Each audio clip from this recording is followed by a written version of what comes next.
Je vais tout de suite accueillir notre premier invité, c'est Jean-Christophe Cuvelier. Salut Jean-Christophe. Salut, ça va? Merci d'être parmi nous aujourd'hui en ce jour férié. Mais je sais que tu es entrepreneur, ça change rien pour toi, je crois. J'ai travaillé aujourd'hui pour pas changer. Et ben voilà. Et voilà. Eh ben écoute, je vais te laisser te présenter parce que tu as un profil super intéressant et tu vas nous expliquer comment tu es tombé dans le growth hacking. Alors, écoute, je vais commencer par moi. Donc Jean-Christophe, au départ, je suis développeur. En tout cas, c'est ce que j'ai commencé à faire quand j'ai travaillé. Et puis, j'ai une agence de communication à un moment donné. Et ensuite, j'ai décidé de lancer une start-up dans le digital, principalement tout ce qui était réseaux sociaux. Ça, c'était en 2012, fin 2012. J'ai commencé ça avec mon ancien associé Thomas Paris et mon autre associé Eric Rodriguez. Donc, on a lancé ça à trois. Et pendant 4 ans, on a lancé ça avec d'autres personnes, mais à la fin, on était plus que trois. Et donc, c'était Pictawall, une startup qui a, à l'époque, assez bien marché. Et au bout de 3-4 ans, on s'est rendu compte que voilà, le marché stagnait, il y avait beaucoup de compétition et ce qu'on faisait finalement était devenu assez simple. Donc on a décidé de changer notre fusil d'épaule et à ce moment-là, on a réfléchi à ce qu'on voulait faire Ok. Mais et avec une discussion avec Thomas. juste pour comprendre, cette agence qui était si simple, elle faisait quoi? C'était juste une agence Donc, de... ce qu'on faisait, c'était un produit qu'on avait, hein, donc c'était pas une agence. On récupérait tout ce qui était les photos et vidéos que tu postais sur les réseaux sociaux, donc Instagram, Twitter, un peu Facebook aussi. Pendant un moment, mais ils ont modifié leur algorithme ce qui faisait qu'on pouvait plus récupérer facilement les photos. En tout cas, Twitter, Instagram, et on les diffusait sur des écrans géants lors de festivals, mais également lors de sur des sites internet. On a travaillé notamment avec Deleuze, on a travaillé avec Brussels Airlines, on était présent à Tomorrowland, donc ça a pas mal marché. Mais à un moment donné, on s'est rendu compte qu'on n'allait pas réussir à grandir autant que nos ambitions. Ok. Et Et donc, si quand on a réalisé ça, on a réfléchi, Thomas et moi, enfin principalement Thomas et moi, à qu'est-ce qu'on ferait. Et on s'est rendu compte que ce qui nous avait le plus manqué, c'était du marketing digital, mais de pointe. Et donc, on a un peu regardé à ce moment-là ce que c'était le marketing digital de pointe. On est vite tombé sur tout ce qui était pour les startups aux États-Unis, tout ce qui était les techniques du growth hacking. Et ok. donc, du coup, qu'est-ce qu'on a fait? On a lancé une agence de growth hacking. D'accord. Alors, si on essayait de comprendre ce que c'est que le growth hacking, parce que voilà, pour ceux qui sont un peu intéressés dans tout ce qui est marketing digital, ça fait quoi? Ça fait 2-3 ans que c'est vraiment la tendance, que j'entends beaucoup parler de growth hacking, mais qu'on sait Mhm. pas vraiment, on comprend pas la différence avec le marketing digital ou le lead generation. Si tu pouvais nous définir justement ce que c'est que le growth hacking. Voilà. Donc, nous, on a lancé effectivement ça il y a 4 ans et c'était encore, on était une des premières agences à lancer ça en Belgique.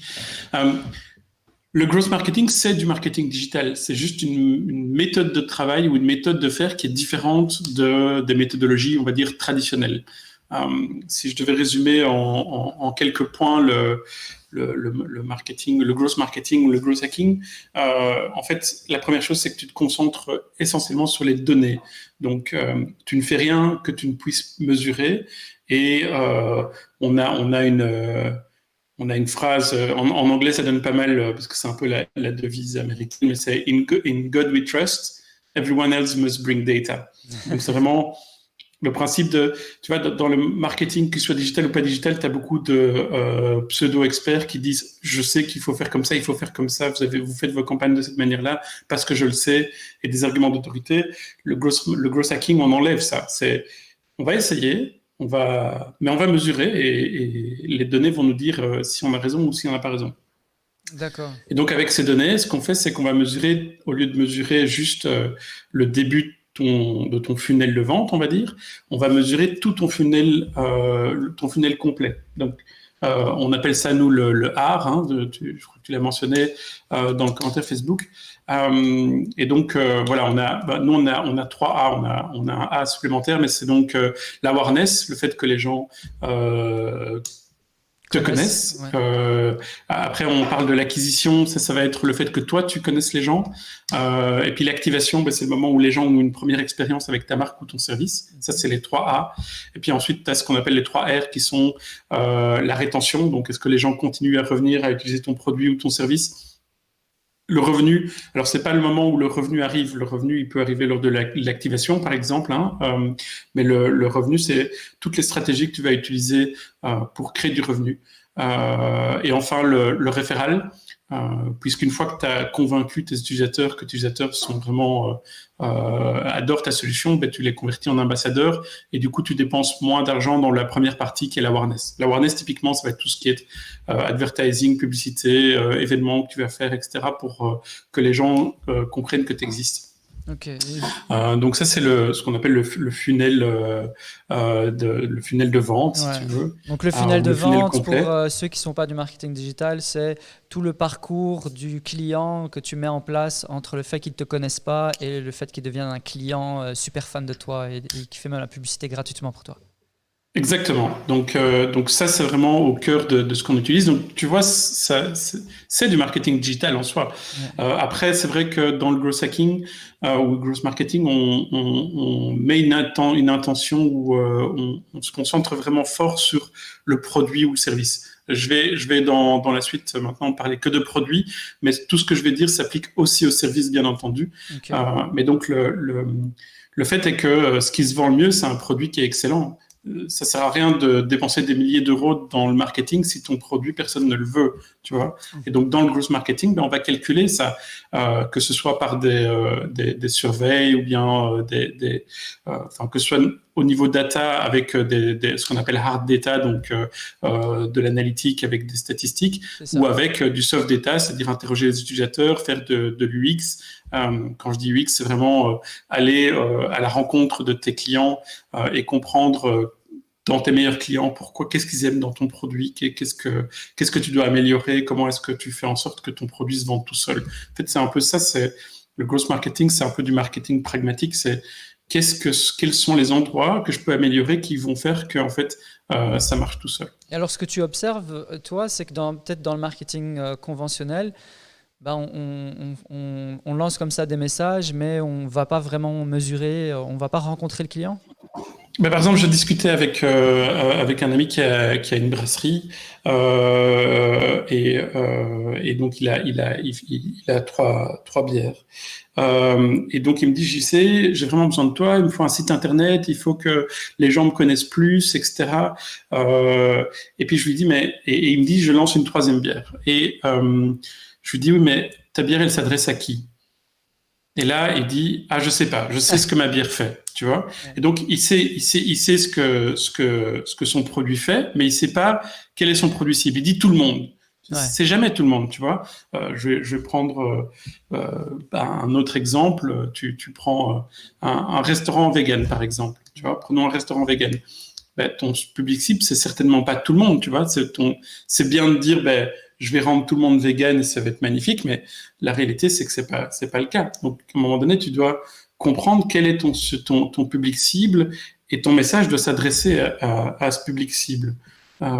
Et donc, la première étape, ça va être parmi ceux qui consomment son produit, on a décidé qu'on allait étudier en fait sous le microscope ceux qui utilisent déjà son produit et qui sont satisfaits. Et c'est eux qui vont nous dire ce que le produit doit faire, tu vois. On a toujours tendance en tant que start-up entrepreneur, marketing manager ou quoi, à savoir mieux à la place des autres. Mais en réalité, c'est nos consommateurs qui savent ce qu'ils veulent. Et nous, on doit les étudier pour comprendre ce qu'on doit leur apporter. Et pour le cas de ton ami, alors, cette étude de qui sont les clients, comment elle s'est concrétisée? Bon, ici, on en est au tout début pour lui, donc je ne sais pas encore te dire, mais le message, c'était plutôt qu'il vient avec la mauvaise demande. Il vient avec la demande, quel marketing on va appliquer pour vendre, et je lui pose la question, c'est qui tes clients? Et il ne sait pas. Donc, une des premières choses à faire, c'est de comprendre qui sont tes clients. D'accord. Et alors, ça me fait dire un autre truc que je vais faire une petite parenthèse, c'est on a souvent tendance à croire que le growth marketing, ça va permettre, si tu n'as pas de produit ou que tu n'as pas de clients, à faire en sorte que sans budget, tu vas avoir tout à coup plein de gens qui viennent. C'est pas vrai. Le growth marketing, le but, c'est pas de démarrer un produit. C'est une fois que tu as un produit et que tu as des clients, c'est comprendre qui sont tes clients et trouver tous les clients qui sont similaires et leur adresser un message qu'ils vont comprendre. Ok. Tout à l'heure, tu disais que le growth hacking, il est né dans le monde des startups aux États-Unis. Pourquoi particulièrement ce public-là de startups qui avait besoin de growth hacking? Alors, les États-Unis, sans doute parce que simplement au niveau technologique, en tout cas jusqu'aux dernières années, parce que je pense que l'Asie c'est vachement rattrapé, mais en tout cas était bien en avance sur le fait d'essayer de comprendre l'utilisateur. Ils avaient aussi des budgets qui étaient beaucoup plus grands, ce qui fait qu'ils ont beaucoup plus expérimenté. Le growth marketing, c'est de l'expérimentation. Au lieu de claquer 500 000 € dans une campagne marketing où tu n'es pas sûr du résultat, tu vas te concentrer sur une beaucoup plus petite campagne qui coûte beaucoup moins d'argent, sur un nombre restreint de gens, étudier ce que ça a comme effet, et du coup, si ça marche, tu vas pouvoir investir plus d'argent là-dedans. C'est un peu ça qui se passait aux États-Unis, c'est-à-dire que en fait, le growth marketing n'est pas nouveau. Je vais te citer un exemple que tout le monde a peut-être déjà cité, mais c'est le cas de Hotmail, tu vois. Donc, pour les plus vieux d'entre nous qui utilisent encore ou qui se souviennent encore d'Hotmail, qui n'utilisent pas Gmail, ou je crois que les plus jeunes d'entre nous n'ont même plus d'email, on parle des réseaux sociaux et puis c'est tout. Bref, Hotmail. Le truc, c'est que quand ils ont lancé Hotmail aux États-Unis, ils se disaient on va acheter des énormes pancartes sur l'autoroute pour promouvoir notre solution.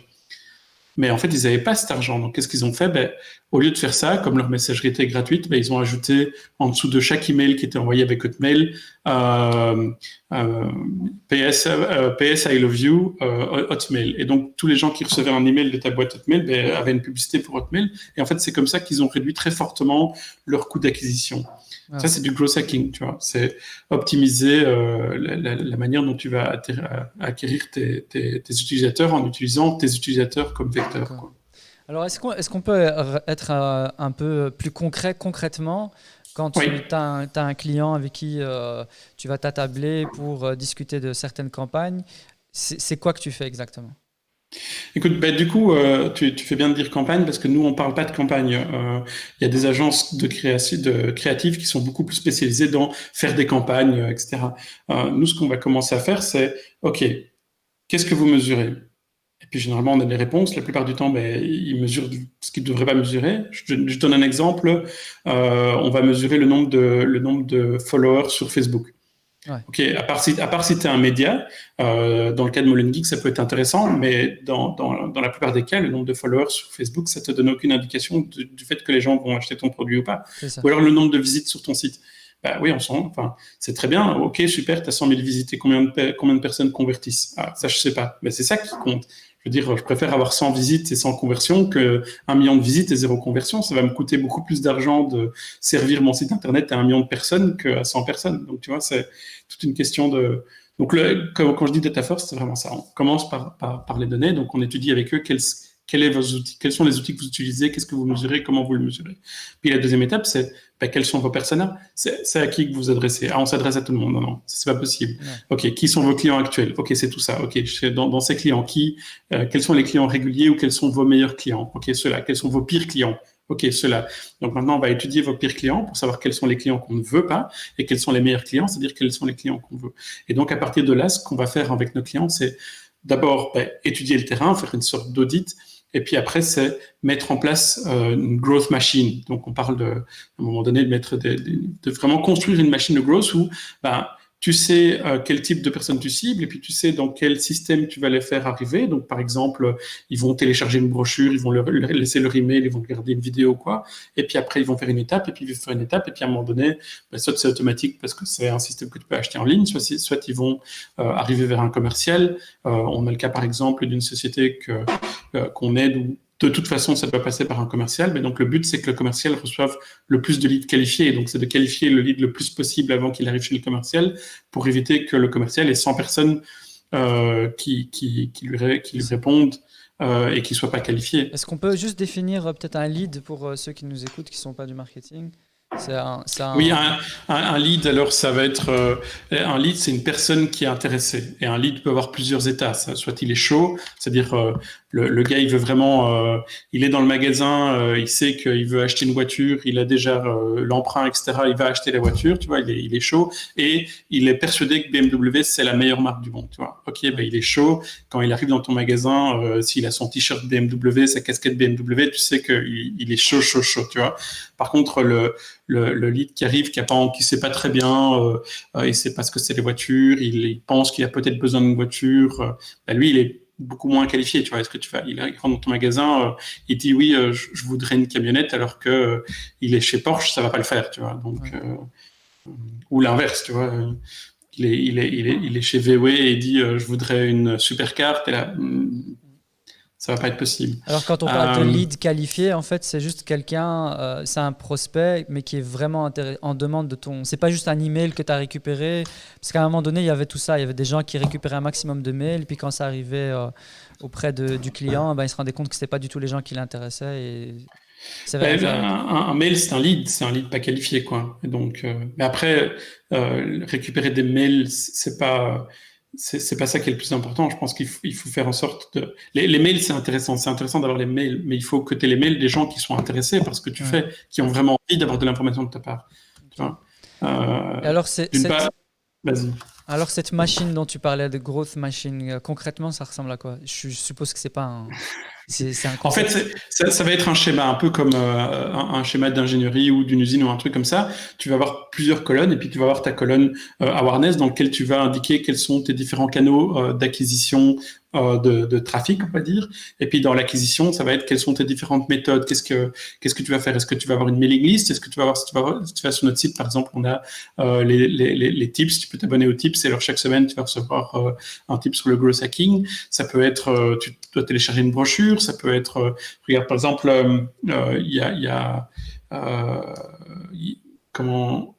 HubSpot, ils ont un site qui te permet de rentrer ton site internet et il va te donner des informations par rapport à ce site. Et si tu veux plus d'informations, tu peux laisser un email. Donc ça peut être un outil qui va te donner de l'information, ça peut être donc toute une série de choses. Et pourquoi toutes ces choses gratuites finalement? Pourquoi est-ce que quand je vais sur un site, ils me proposent des tips gratuits, des audits gratuits, etc., alors que c'est un business qui est spécifiquement là pour vendre? Mais parce que du coup, tu vas pouvoir, à un moment donné, targeter les gens qui sont restés. Par exemple, tu prends le cas des tips, au bout du 20e tips ou 30e tips, si les gens ils sont toujours abonnés à tes tips, tu sais qu'ils sont intéressés par ce que tu as à vendre, donc tu vas pouvoir commencer à les approcher. Tu vois, c'est comme le dating. Je sais pas si vous avez tous vu la série Oh, I Met Your Mother. Oui. Si vous l'avez pas vu, allez voir. Il y a un moment donné, au tout début dans la série, Ted il dit je suis amoureux, tu vois. Et donc le premier date, il voit la fille, il dit je t'aime. Tu vois, t'es là, mais attends, tout doux, quoi, tu vois. On va d'abord commencer à se connaître et puis après on verra si ça va, quoi. C'est la même chose pour tes clients. À un moment donné, on va commencer à danser, on fait les premiers petits rendez-vous, etc. Et puis après, on va commencer aux étapes sérieuses. Mais avant, tu dois qualifier et pour perdre le moins d'argent ou pour gagner le plus de temps possible, tu vas essayer d'automatiser cette qualification via des outils gratuits que tu vas donner, que ce soit des outils de mesure ou des outils. Ici, l'imagination est ta limite, quoi. Donc, tu peux faire ce que tu veux du moment que tu donnes du contenu à l'utilisateur.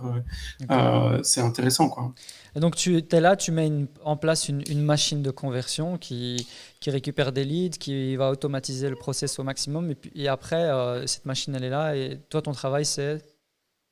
Donc mon travail, ça va être dans un premier temps de designer cette machine, et la deuxième phase, c'est que c'est bien de designer la machine, mais tu sais très bien que dès que tu vas la mettre en place, elle va péter, quoi. Donc à un moment donné, tu la mets en place, tu surveilles, tu regardes, tu moniteurs, de nouveau tu mesures, tu regardes quelles sont les actions que tu as faites qui marchent, quelles sont celles qui marchent pas. À la limite, on est une des seules agences de marketing qui va dire à ses clients, nous on va faire des choses qui fonctionnent pas. Et le client va regarder, c'est bizarre ça quand même. Et oui, parce qu'en fait, en faisant des choses qui fonctionnent et des choses qui fonctionnent pas, on sait, ce qui fonctionne pas, c'est très bien, c'est du savoir. On sait que ça fonctionne pas, donc on va pas le faire. Après, on est pragmatique et on essaie d'être raisonnable. Tu vois, si on sait très bien que ça va pas marcher, on va pas le faire. Mais dans notre optique, si on n'a aucune de nos actions qui ne marche pas, c'est qu'on n'a pas essayé assez. Très bien. Ok. Tu vois? Ok, donc après, ça va t'amener un lead qui va être chaud, qui va être soit redirigé vers un commercial, soit tu vas avoir un système d'achat automatique. Et puis ça ne s'arrête pas là. Après, il y a toute la vie du client dans ton service ou dans ton produit. Et ça s'étudie. On fait des questionnaires, on interroge les gens, on essaie de continuer à optimiser cette partie. Donc, tout est une question de systématiquement optimiser tout ce que tu es en train de faire, quoi. Et donc ça s'arrête où pour toi, la mission avec un client? A priori, la mission s'arrête jamais, mais ce qu'on essaie de faire, nous, c'est qu'au bout d'un moment, le client soit devenu au niveau du savoir plus ou moins indépendant ou autonome et qu'il arrive à faire ça par lui-même. Donc, voilà, on a des missions de 6 mois à 1 an, on va dire. Et puis après, en fait, ce qu'on continue à faire, c'est soit de mettre de l'huile dans les rouages, soit une fois que tu as construit ta première machine, tu construis ta deuxième machine. Tu vois, ta première machine, elle va cibler un persona type. Une fois que ce persona qui est ton persona le plus intéressant, tu as une machine pour lui, passe à ton deuxième persona et donc tu construis au fur et à mesure des machines. Ok. Je reviens un peu vers les internautes qui nous suivent sur Facebook. N'hésitez pas à poser des questions. Si jamais vous êtes des porteurs de projets, vous voulez savoir par quoi commencer. Et justement, c'est une question que je voulais te poser. Quand tu as des jeunes porteurs de projets, ils ont un concept et tout, et comme tu l'as dit, moi aussi j'ai souvent le cas, ils viennent te voir, ils te disent j'ai besoin d'un logo, un site internet et une carte de visite, je vais lancer mon affaire. C'est quoi les premiers trucs que tu as envie de lui dire, les premiers conseils pour ne pas se casser la gueule? Se concentrer principalement sur lancer son produit le plus vite possible et avoir un maximum de feedback. Et même avant de le lancer, de ne pas hésiter à en parler et d'accueillir le feedback le plus possible. Parce que c'est vraiment cette partie-là qui est le plus important, c'est apprendre à accueillir le feedback, à l'utiliser et à l'implémenter le plus vite possible dans ta solution. Donc quelqu'un qui va venir vers moi et qui va me demander est-ce que tu peux nous aider avec le marketing, etc., je vais lui dire non. Parce que simplement son budget, je préfère qu'il le dépense d'abord dans son produit. J'ai eu le cas encore la semaine passée de clients qui m'ont appelé, de prospects qui m'ont appelé, etc., qui sont super sympas, qui ont un produit qui est chouette, etc., mais ils sont au tout début. Je leur ai dit, je vais pas vous prendre votre argent maintenant. Concentrez-vous sur votre produit, lancez toute votre énergie doit aller dans votre produit. Faites en sorte que et n'attendez pas que votre produit soit parfait pour le lancer. Lancez-le le plus vite possible. Accueillez le plus de feedback possible. Et avec ce feedback, vous allez pouvoir modifier votre produit ou votre service et en faire quelque chose de grand. Okay. C'est Jeff Bezos qui dit que au plus tu fais d'expérience, au plus tu grandis. Je crois qu'il n'a rien à prouver à personne ici, à part la manière dont il traite les êtres humains, mais ça c'est quelque chose d'autre, je veux dire, par rapport à la partie business ou développement d'Amazon, mais voilà, c'est parce qu'il a fait des milliers d'expériences. Et alors, le feedback, c'est le plus important. C'est vrai que moi, je rencontre souvent des gens et avant de te parler de leur idée, ils te font jurer d'en parler à personne. Moi, je signe jamais de NDA. Ou presque jamais. Vraiment, des exceptions très, très rares. Si tu peux juste expliquer ce que c'est pour ceux qui ne savent pas. NDA, c'est Non-Disclosure Agreement. Donc, je m'engage à ne pas divulguer ce dont tu vas parler. Il faut se dire que généralement, quand tu as une idée sur Terre, il y a 10 personnes qui ont exactement la même idée au même moment que toi. Ce qui compte, c'est l'implémentation. Donc, ne te concentre pas sur le fait de savoir qui va voler mon idée ou qui va pas voler mon idée. Tout le monde, de toute façon, on est dans une.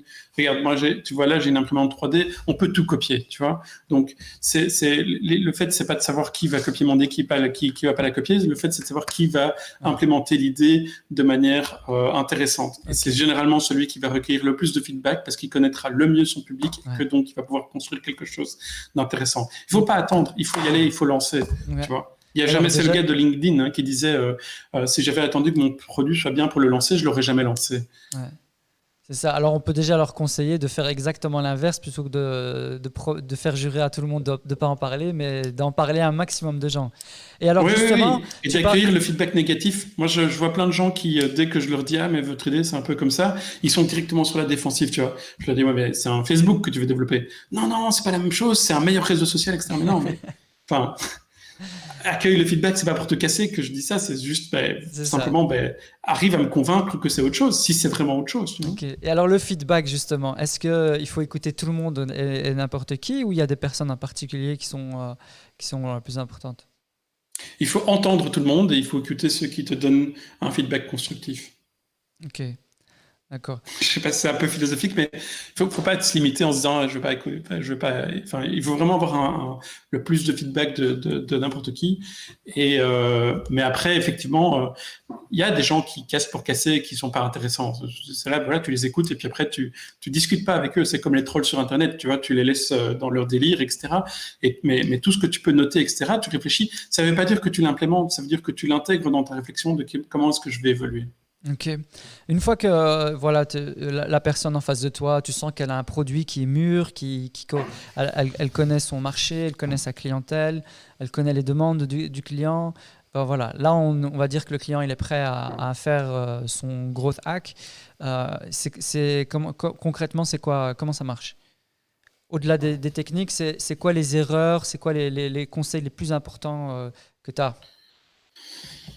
Alors, je sais pas si je vais te répondre exactement de cette manière-là, mais je vais te parler de comment est-ce qu'il faut pas faire. Il y a quelques années, on a eu un client qui est venu chez nous et donc on a fait la première étape chez nous qui est on fait une analyse de son produit, une analyse de ses clients et une analyse UX. Donc ces clients, ils étaient clairement définis, la cible était très claire, etc. C'était bien. Le produit, il était là, il fonctionnait vraiment pas bien. Et lui, en fait, il voulait absolument faire de l'acquisition, donc il nous a dit bingo, mettez dessous sur la publicité Facebook, etc. Amenez-nous du trafic qualifié, etc. On lui a amené du trafic qualifié. Il a dépensé quand même pas mal d'argent, mais il a eu 0 conversion. Wow. Alors je dis pas, tu vois, il aurait eu 1 ou 2 conversions sur des milliers de personnes qui se sont même inscrits à son service alors que c'était difficile de s'inscrire, tu vois. Wow. Donc si on avait eu 1, 2, 3, 5 conversions, sans doute qu'on aurait pu dire on a mal fait notre travail. Mais on l'avait prévenu. Hein. Ouais. Le fait, c'est qu'il y a eu 0 conversion parce que les gens ne comprenaient pas du tout ce que c'était. Donc, Carrément 0. Oui, donc là, c'est le problème de commencer trop vite. Je te dis, là, la première chose que je fais, c'est analyser est-ce que son produit est intéressant, intéressant, pas de mon point de vue, tu vois. Il y a un produit qui pourrait pas m'intéresser personnellement, je m'abstrais de ça. C'est quand est-ce que est-ce que les gens sont intéressés par ton produit? Montre-moi un peu tes graphes, etc. Et à partir de là, écoute, on va commencer par faire donc cette analyse, définir quels sont les points qui fonctionnent très bien chez toi, quels sont les points qui fonctionnent pas bien via différents outils, que ce soit le SEO, ou bien ton site, ou bien ton produit, ou bien ton référencement, enfin tout ça.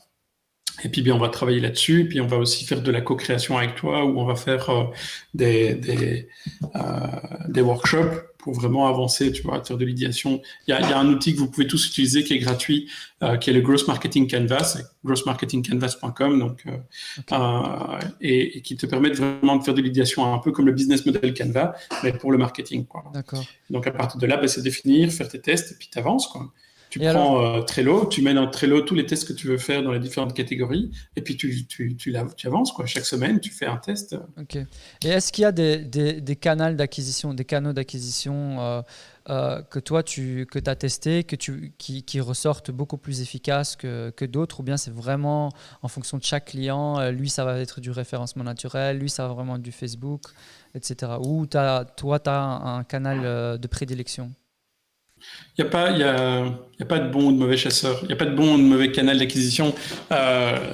Tu vas pouvoir avoir, ça dépend vraiment du client. Il y a des clients pour lesquels on utilise la bonne vieille méthode de vraiment tout ce qui est affiliate, marketing, des trucs comme ça. Il y en a d'autres pour lesquels c'est les réseaux sociaux. Il y en a pour lesquels ça va être... il y en a, le tout début, c'est du cold calling. Parfois, c'est comme vous faites, hein, faire des événements sur Facebook, faire des événements...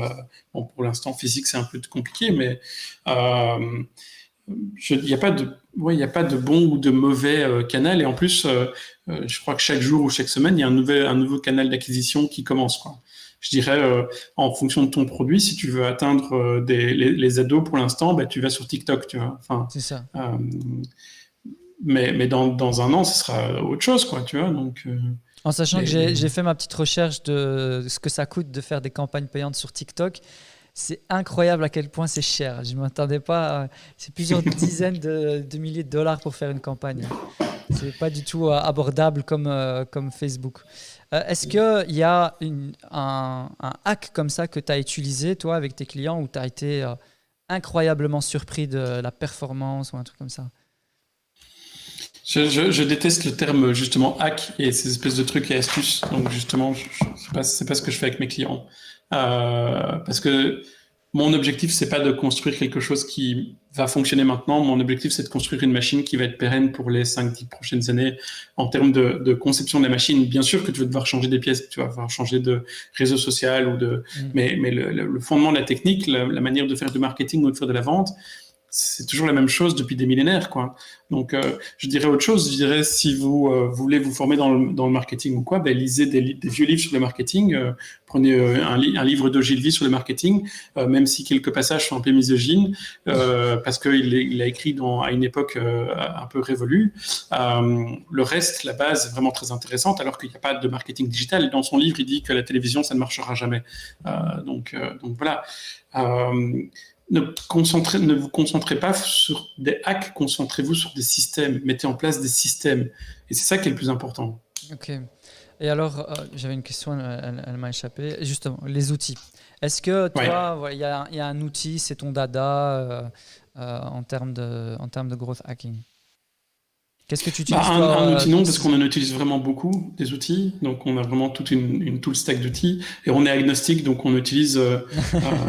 on peut changer d'outil. Mais je veux dire, vu les datas, ben forcément, des outils comme... on va prendre Google Analytics. Mais ça peut être aussi des outils comme Kissmetrics ou... des outils plus centrés sur l'utilisateur. On utilise... des agrégateurs de données, on va utiliser pour gérer ton tableau, un Trello pour gérer tout ce qui est tes idées. On parle d'un outil, c'est un outil papier, mais le Growth Marketing Canvas, par exemple. Après, oui, on utilise des outils de gestion de campagne maison, ou parfois on utilise d'autres outils d'analyse SEO, de ce genre de trucs-là. Je peux pas te faire la liste comme ça, mais oui. Ok, donc il n'y a pas de vrais outils d'automation style HubSpot ou... Il y en a plein, oui, HubSpot, on utilise aussi HubSpot, on a des clients qui utilisent HubSpot. On est vraiment agnostique, hein. Moi, j'ai pas de religion, je les ai toutes. HubSpot, c'est bien, t'as tout à un seul endroit maintenant. Construire aussi une stack avec des outils séparés, ça marche aussi. Tu vois, donc il y a chaque fois du pour et du contre, quoi. Ouais. Quand tu regardes maintenant jusque maintenant, la tendance c'était d'aller sur des outils externes pour récolter les données. Quand tu vois que les plus grands médias américains commencent à créer leur propre outil interne parce qu'ils veulent posséder eux-mêmes leurs données, le désavantage c'est que du coup, comme il n'y a pas le partage de toutes ces données, au niveau intelligence artificielle, il y a moyen de faire beaucoup moins parce que tu as moins de data. Mais l'avantage c'est que c'est toi qui possèdes tes propres data. Tu vois, donc il n'y a pas de bonne ou mauvaise solution. Effectivement, tu peux utiliser HubSpot, tu peux utiliser Marketo, il y a vraiment tous les jours, il y a un nouvel outil de marketing qui sort et que tu peux essayer. Choisis une bonne stack, teste. Au début, tu vas peut-être changer, et puis après, une fois que tu l'as, il y avait un article il n'y a pas longtemps qui a été partagé par GitLab, qui est un outil très technique, mais dans lequel il partageait sa stack technique et marketing, tous les outils qu'ils utilisaient, et c'était impressionnant. C'était pas mal, ils avaient vraiment mis un peu tout ensemble, mais quand tu listais, ils utilisaient 50 outils, tu vois. Ouais, 50. Après, j'ai des histoires qui marchent très bien avec HubSpot, j'ai des gens qui sont super contents avec HubSpot, j'ai des gens qui utilisent tout à fait d'autres outils. Okay. Ouais. Parce que c'est ça un peu l'enjeu aujourd'hui, c'est de automatiser un peu le maximum dans tout ce process. C'est ça le réel enjeu. Si on veut vraiment scaler à un moment donné. Tu dois à un moment donné automatiser, mais tu dois toujours tester manuellement d'abord ton process, parce que si tu automatises un process qui fonctionne pas, tu multiplies ton problème. Tu vois? J'aime bien cette phrase. Donc, d'abord, tu le testes manuellement. Tu pourrais, par exemple, imagine tu veux tester un système où tu vas envoyer 4 mails l'un à la suite de l'autre à tous tes clients.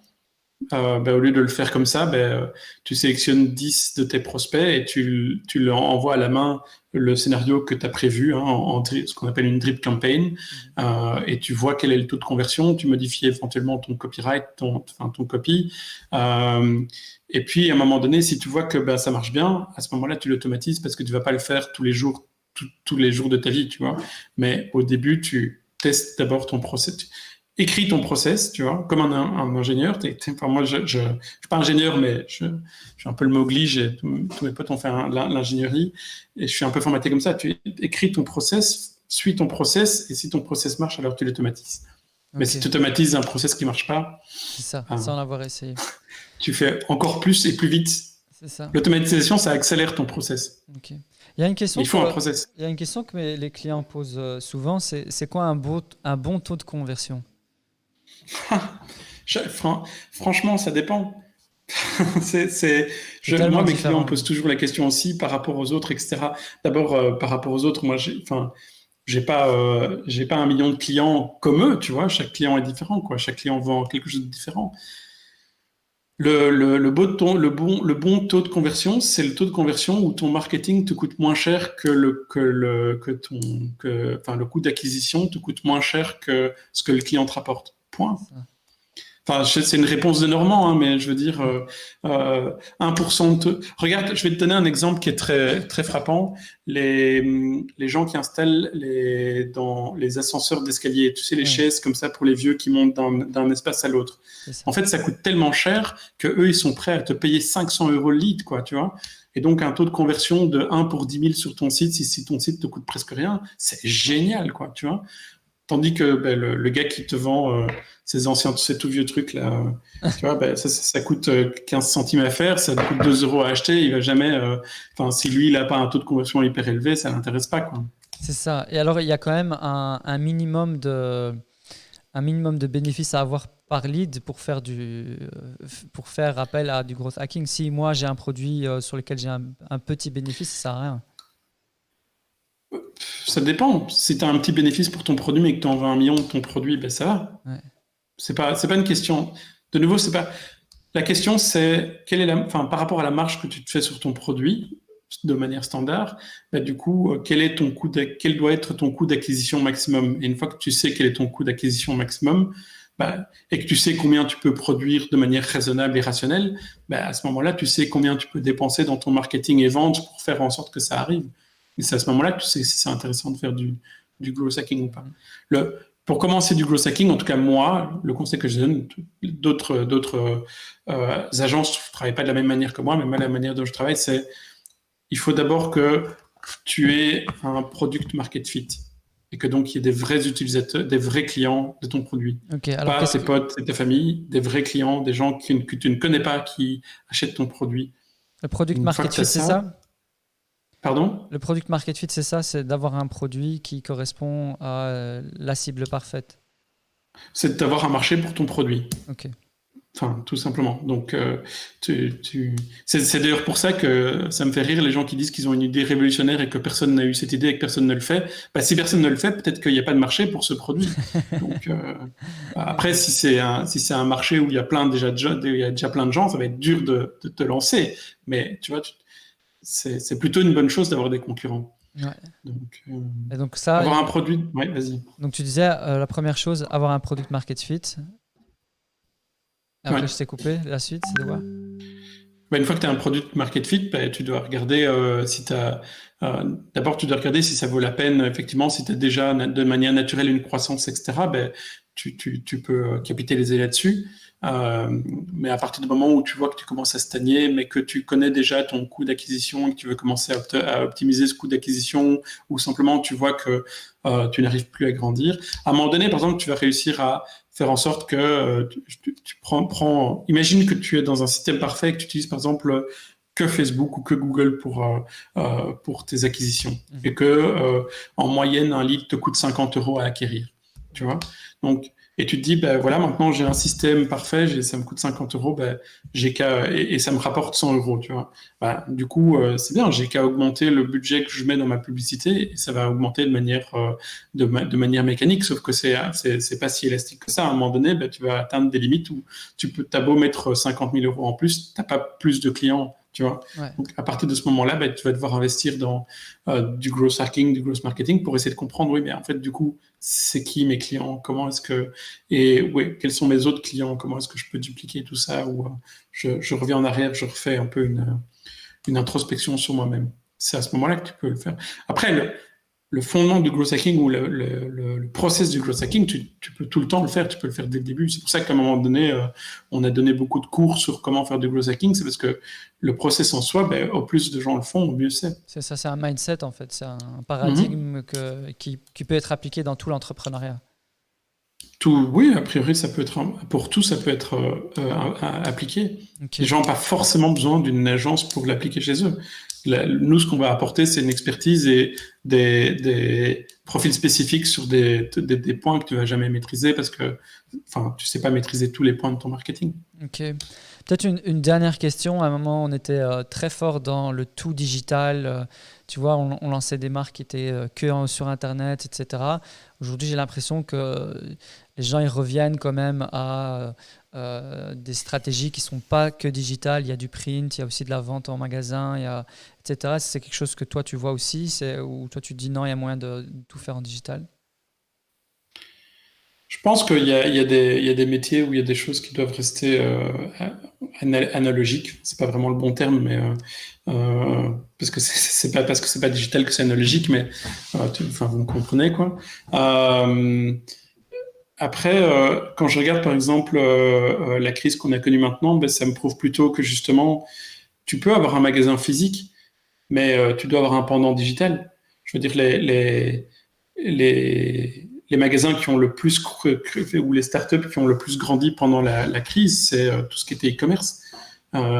J'ai une amie qui a un site de vente de produits sains, donc tout ce qui est bio, vegan, mais c'est pas que des produits à manger, c'est aussi vraiment des produits sains.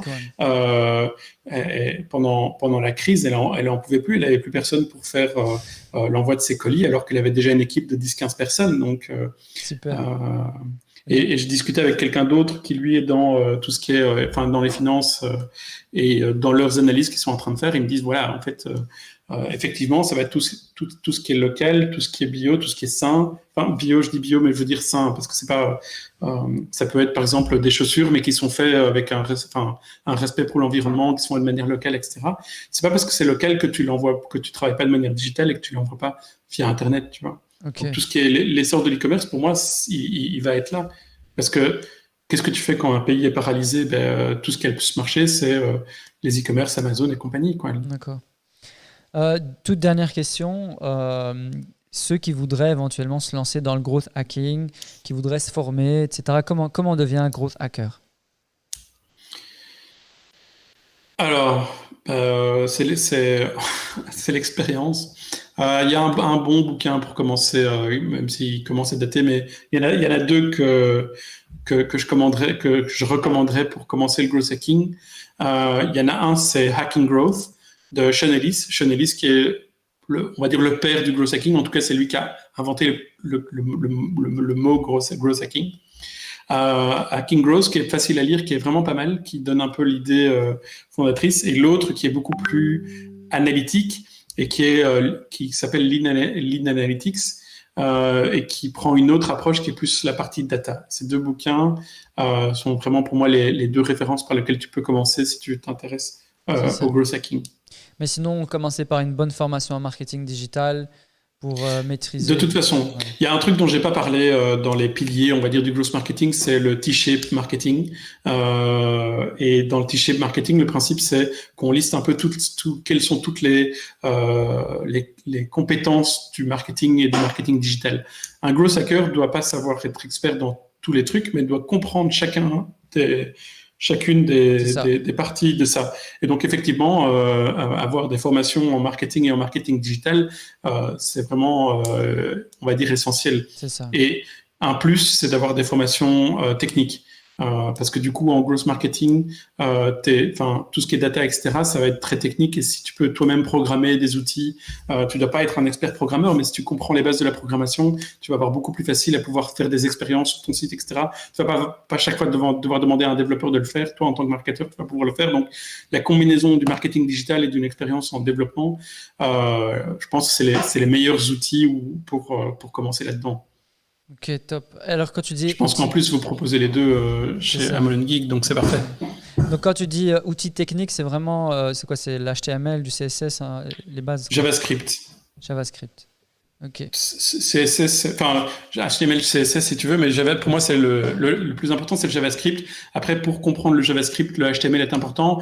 Le CSS, c'est bien, c'est plutôt la partie de design, mais pour moi, le JavaScript, pour tout ce qui est front-end, etc., c'est vraiment hyper intéressant de connaître. Parce que tu vas pouvoir modifier en live des expériences pour les utilisateurs qui vont venir sur ton site. Et voilà. Donc, C'est essentiellement ça, c'est pour faire de l'UX en fait sur des sites.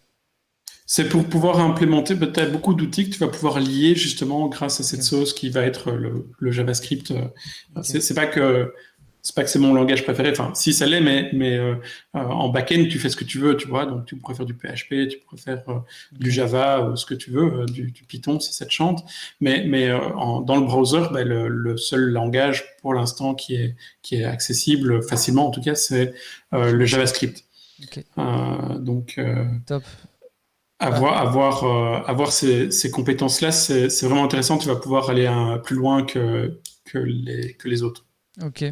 Alors, qu'est-ce qu'on peut te souhaiter pour la suite, Jean-Christophe?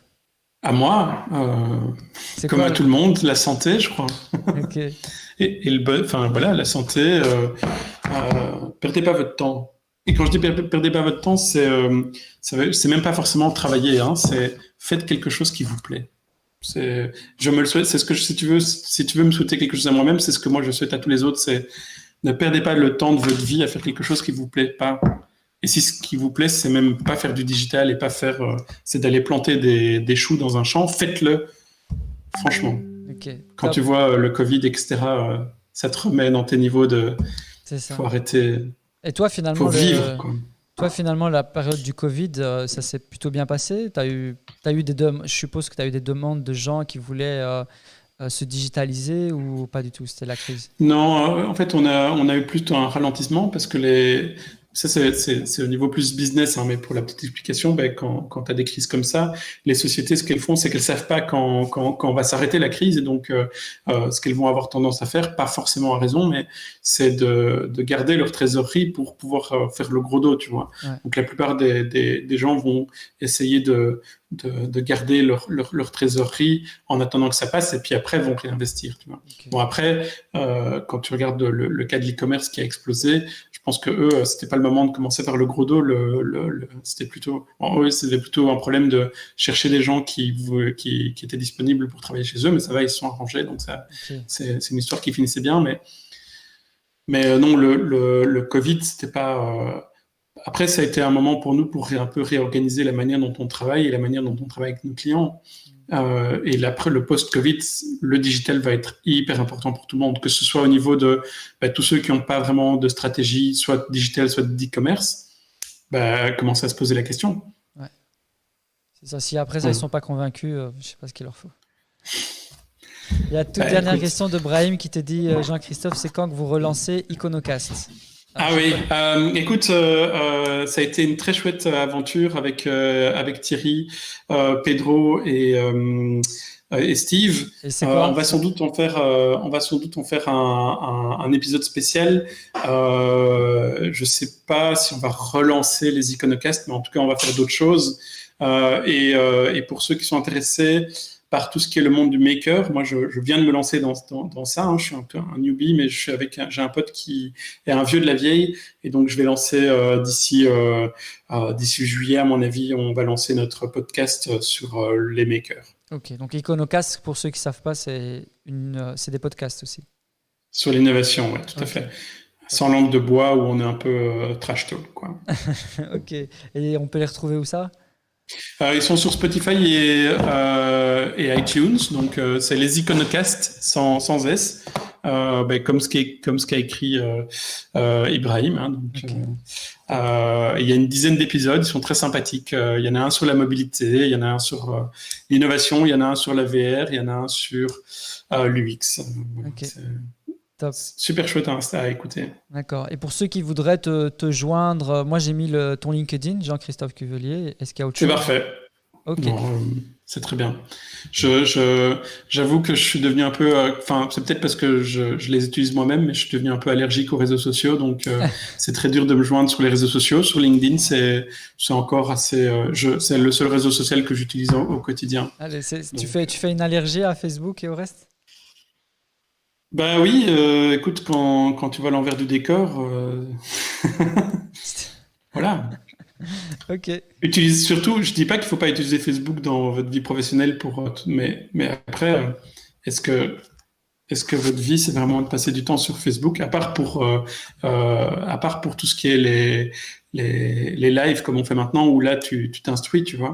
Mais si c'est pour regarder une photo d'un koala qui rigole, je sais pas, il y a peut-être moyen de faire d'autres choses dans sa vie, tu vois. Ok, top. Merci beaucoup en tout cas pour toute ton expertise. Merci pour tes enseignements. Avec J'espère que plaisir, j'aime bien ça vous partager. aura Donc. intéressé et à très bientôt, À Jean-Christophe. bientôt. N'hésitez pas à le contacter sur LinkedIn. Merci. Alors, merci beaucoup à tous d'avoir été présents. Moi, je vous donne déjà rendez-vous jeudi prochain, comme d'habitude, à 18h pour le prochain Geek Talk. Pour tout le reste, eh bien, sachez qu'on vous prépare plein de bonnes choses. On a des nouvelles formations qui vont arriver, des formations en e-learning. On va reprendre très bientôt en blended learning. Donc, ça va être un mixte entre du physique et de l'e-learning avec nos étudiants. Donc, nos deux formations Marketing Lab et la Coding School. Et alors, les formations en Chectic pour les chercheurs d'emploi, tout ce qui est HTML, CSS, WordPress, tout ça, ça continue. Vous pouvez contacter directement Acteris par téléphone puisqu'on n'a jamais arrêté de les donner. On les a tout simplement convertis en e-learning. Donc voilà, merci pour votre présence et à très bientôt. Ciao.